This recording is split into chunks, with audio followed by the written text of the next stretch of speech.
Hello friends, welcome back to our channel. இன்னைக்கு நான் பார்க்க போற வீடியோத்தை பார்த்தீங்கன்னா வாட்ஸ்அப்ல ஒரு அப்டேட் கொண்டு வந்திருக்காங்க. ஒரு ஃபீச்சரை ஷார்ட்கட்டா கொண்டு வந்திருக்காங்க. தமிழ்ல வந்து பார்த்திருப்பீங்க. அதை பத்தின டீடைல்ஸ் தான் வந்து பார்க்க போறோம். உங்களுக்கு யூஸ்ஃபுல்லா இருந்துச்சுன்னா இந்த வீடியோ வந்து தொடர்ந்து கடைசி வரைக்கும் வாட்ச் பண்ணுங்க. இந்த வீடியோக்கு போறதுக்கு முன்னாடி ஃபர்ஸ்ட் நம்ம சேனல் வந்து வாட்ச் பண்றீங்கன்னா கீழ ரெட் கலர் பட்டன் கிளிக் பண்ணி சப்ஸ்கிரைப் பண்ணிட்டு பக்கத்துல இருக்க பெல் பட்டன் பிரஸ் பண்ணிருங்க. இப்போ வாங்க வீடியோக்குள்ள போலாம்.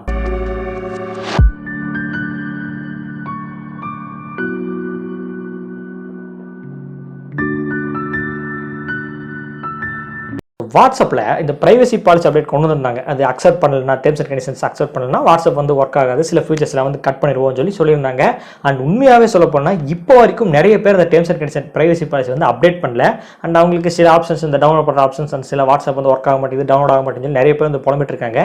ஸோ ஃபஸ்ட்டு எத்தனை பேர் அந்த privacy policy terms and condition வந்து அக்செப்ட் பண்ணிட்டீங்க? கீழே இருக்கிற கமெண்ட் செக்ஷனில் வந்து கமெண்ட் பண்ணுங்க. இது ஒரு பக்கம் இருக்கட்டும், ஏன்னா நிறைய பேர் வந்து அக்செப்டே பண்ணல. பட் வாட்ஸ்அப் தரப்புல இருந்து ஏகப்பட்ட ஃபீச்சர்ஸ் வந்து கொடுத்துட்டே இருக்காங்க. நம்ம சேனலுக்கு வந்து அப்லோட் பண்ணிட்டே இருக்கோம். நிறைய ஃபீச்சர்ஸ் வந்து கொடுத்துட்டே இருக்காங்க. இன்னும் அப்கமிங்ல ஏகப்பட்ட ஃபீச்சர்ஸ் வந்து இருக்கு. நல்ல நல்ல ஃபீச்சர்ஸாக வந்து கொண்டு வந்துருக்காங்க. அண்ட் அந்த ஃபியூச்சரில் ஒன் ஆஃப் த ஃபீச்சராக வாட்ஸ்அப் பேமெண்ட் அந்த ஃபியூச்சரை ஷார்ட்கட்டாக கொண்டு வந்திருக்காங்க. எதுலன்னு வந்து பார்த்தீங்கன்னா, நம்ம ஏதோ ஒரு பர்சனுக்கு வந்து பர்சனலாக சேட் பண்ணுற ஆப்ஷன்லேயே பக்கத்தில் நம்ம வந்து இமேஜ் அல்லது அட்டாச்மெண்ட் பண்ணுவோம். அந்த ஆப்ஷன் பக்கத்துலேயே இந்த ஆப்ஷன் வந்து கொடுத்துருக்காங்க பேமெண்ட் ஷார்ட்கட்டாக. ஸோ அதை நம்ம கிளிக் பண்ணும்போது நமக்கு வந்து ஆப்ஷன் காட்டாது. உங்கள் கான்டாக்ட்ஸில் இத்தனை பேர் வந்து வாட்ஸ்அப் வந்து யூஸ் பண்ணிருக்காங்க. ஸோ நீங்களும் வந்து யூஸ் பண்ணுறீங்கன்னு சொல்லிட்டு நெக்ஸ்ட் வந்து போகும்போது அண்ட் அக்செப்ட் அண்ட் கண்டினியூ கொடுக்கும்போது நெக்ஸ்ட் பேங்க் ஷோ ஆகுது. அண்ட் பேங்க்ஸ் அப்புறம் கொடுக்கும்போது நம்மளோட ஃபோன் நம்பர் ஷோ ஆகுது. அப்போ நம்ம ஓகேன்னு சொல்லணும்னா நம்ம ஆன பேங்க்கில் வந்து ஆட்டோமேட்டிக்காக கட் ஆகி நம்மளோட வாட்ஸ்அப் பேமெண்ட் வந்து ஸ்டார்ட் பண்ணிக்கலாம். அவங்க சொல்லிக்கிறது என்னன்னா, இது வந்து எங்கேயுமே ஷேர் பண்ண மாட்டோம், பேங்க் டீடைல்ஸ் எங்கேயுமே ஷேர் பண்ண மாட்டோம், ஸ்டோர் பண்ண மாட்டோம், அந்த டீடைல்ஸ் தான் வந்து சொல்கிறாங்க. ஸோ ஏன் ப்ரோ இது ஒரு அப்டேட் இதெல்லாம் வந்து சொல்லும்போது சொல்லி கேட்பீங்க. நான் வந்து சொல்கிறேன். ஃபஸ்ட் ஒரு வீடியோ ஸ்டார்ட் பண்ணும்போது சொன்னேன் பார்த்தீங்களா, வாட்ஸ்அப் இந்த privacy policy terms and conditions வந்து நிறைய பேர் அப்டேட் பண்ணல. அந்த பயத்திலே இருக்கும்போது வாட்ஸ்அப் பேமெண்ட் அப்டேட் இப்படி ஃபியூச்சரை கொண்டு வரும்போது நிறைய பேர் யூஸ் பண்ணுவாங்க கேட்குறீங்க. என்னை பொறுத்தளவுக்கு யூஸ் பண்ண மாட்டாங்கன்னு நினைக்கிறேன். ஏன் இன்னொரு காரணம்னா, நம்மள பாதி பேர் கூகுள் பே யூஸ் பண்ணுறோம், சில பேர் வந்து ஃபோன்பே யூஸ் பண்ணுறோம். அண்ட் நீங்கள் எந்த பே யூஸ் பண்ணுறீங்க? அண்ட் சில பேர் அமேசான் பே யூஸ் பண்ணுறாங்க, சில பேர் பேடிஎம் யூஸ் பண்ணுறாங்க. அண்ட் இன்னும் சில பேர் ஓன் பேங்க் ஆப் வச்சிருப்பாங்க. இப்போ SBI, YONO SBI, HDFC, IOB and Indian bank எல்லாத்துக்குமே தனித்தனி ஆப் இருக்குது. அண்ட் வேலைக்கு போகிறவங்களுக்கு கண்டிப்பாக வந்து அந்த ஆப் இருக்கும், அதுலேயே வந்து யூஸ் பண்ணுறாங்க. அது போக எக்ஸ்ட்ராவாக வாட்ஸ்அப் இந்த ஒரு ஃபீச்சர் இந்த பேமெண்ட் ஆப்ஷன் யூஸ் பண்ணி யாராவது பேமெண்ட் சென்ட் பண்ணுவாங்கன்னு நினைக்கிறீங்களா? மேபி ரொம்பவே கம்மி தான். அதிக பேர் சென்ட் பண்ணுவாங்க மாட்டாங்கன்னு தான் நினைக்கிறேன். பிகாஸ் அதில் ஷோ பண்ணியிருப்பாங்க 47 கான்டாக்ட்ஸ்னு. கிட்டத்தட்ட என்னோட வந்து 230 250 கான்டாக்ட்ஸ் மேலே இருக்காங்க.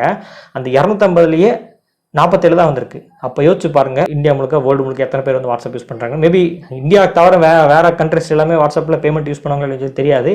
நம்மள பாதி பேர் Google Pay, PhonePe and maximum அந்த அமேசான் பே இருக்குது, எஸ்பிஐ யூஸ் பண்ணுறாங்க, ஹெச்டிஎஃப்சி நான் சொன்ன மாதிரி மற்ற டிரான்சாக்ஷன் எல்லாமே யூஸ் பண்ணிருக்காங்க. பார்த்தா அதுக்கு ஜியோவில் வந்து பேமெண்ட்ஸ் இருக்காங்க, ஏகப்பட்ட பேமெண்ட்ஸ் இருந்துகிட்டே இருக்குது. ஒன் ஆஃப் த பேமெண்ட்டாக வாட்ஸ்அப் வந்து கொண்டு வந்திருக்காங்க. அண்ட் இன்னொன்று என்னதுன்னா, இந்த பேமெண்ட் யூஸ் பண்ணி நம்ம பேமெண்ட் ட்ரான்ஸ்ஃபர் பண்ணும்போது கேஷ்பேக் கொடுக்குறதாகவும் ஒரு அப்டேட் வந்து கொடுத்துருக்காங்க. பட் அது உண்மையாக இல்லைன்னு சொல்லி தெரியாது. யாராவது வாட்ஸ்அப் பேமெண்ட் நீங்கள் யூஸ் பண்ணிருக்கீங்க ப்ரோ, நான் இது வரைக்கும் யூஸ் பண்ணிருக்கேன், எனக்கு எந்த ஒரு பிரச்சனை இல்லை அப்படின்னு சொல்லி ஒரு பர்சன்ஸ் இருப்பீங்க. அப்படி யாராவது வந்துச்சிங்கன்னா நீங்கள் இப்போ அப்டேட் பண்ணிக்கங்க. அப்டேட் பண்ணிட்டு அந்த ஷார்ட்கட் வந்துச்சுன்னா அதை யூஸ் பண்ணி பேமெண்ட் சென்ட் பண்ணி பாருங்க. ஒரு 10 ரூபீஸ் 100 ரூபீஸ் எப்போ நார்மல் சென்ட் பண்ணுற மாதிரி சென்ட் பண்ணிட்டு கேஷ்பேக் வருதா இல்லைன்னு சொல்லி சொல்லுங்க. கேட்குற கமெண்ட் செக்ஷனில் வந்து கமெண்ட் பண்ணுங்க. அப்போ நிறைய பேருக்கு வந்து தெரியும். அண்ட் நிறைய பேர் யூஸ் பண்ணுவாங்களா இல்லைன்னு சொல்லி உண்மையாகவே தெரியல. பிகாஸ் நான் கூட யூஸ் பண்ணல, நான் உட்பட நானே யூஸ் பண்ணல. அப்போ மொத்த பேர் எப்படி யூஸ் பண்ணுவாங்க? இது கொண்டு வந்தது சரியா தப்பான்னு சொல்லி தெரியாது. அண்ட் நிறைய பேர் யூஸ் பண்ண மாட்டாங்க. ஏகப்பட்ட யூபிஐ பேமெண்ட்ஸ் ஆப் இருக்கும்போது வாட்ஸ்அப் பேமெண்ட்டும் எக்ஸ்ட்ராவாக ஒரு ஆப் தான் வந்து ஜாயின் ஆகிருக்கே தவிர அது ஒரு மெயின் திங்காக வந்து இல்லை. அதனால் பேமெண்ட் ஷார்ட்கட்டை கொண்டு வந்தாலும் சரி நிறைய பேர் யூஸ் பண்ண போகிறது இல்லை. நான் சொன்ன மாதிரி அக்செப்டே பண்ணலை. இவங்க இப்படி பேமெண்ட் ட்ரான்ஸ்ஃபர் பண்ணுவாங்க. ஸோ ஷார்ட்கட் கொண்டு வந்திருக்காங்க. இது ஒரு சின்ன இன்ஃபர்மேஷன் ஷேர் பண்ணிட்டேன். உங்களுக்கு பிடிச்சிருந்துச்சுன்னா இந்த வீடியோ வந்து இது வரைக்கும் தொடர்ந்து வாட்ச் பண்ணியிருப்பீங்க. ஏதாவது டவுட்ஸ் இருந்துச்சுன்னா கிளிக்கிற கமெண்ட் செக்ஷனில் பண்ணுங்க. உங்களோட கமெண்ட்ஸ் எதாக இருந்தாலும் ஷேர் பண்ணுங்கள். சப்போஸ் சரியோ இந்த வீடியோ பற்றி எதாக இருந்தாலும் சொல்லுங்கள். அண்ட் மீண்டும் ஒரு நாள் உங்களை சந்திக்கிறேன்.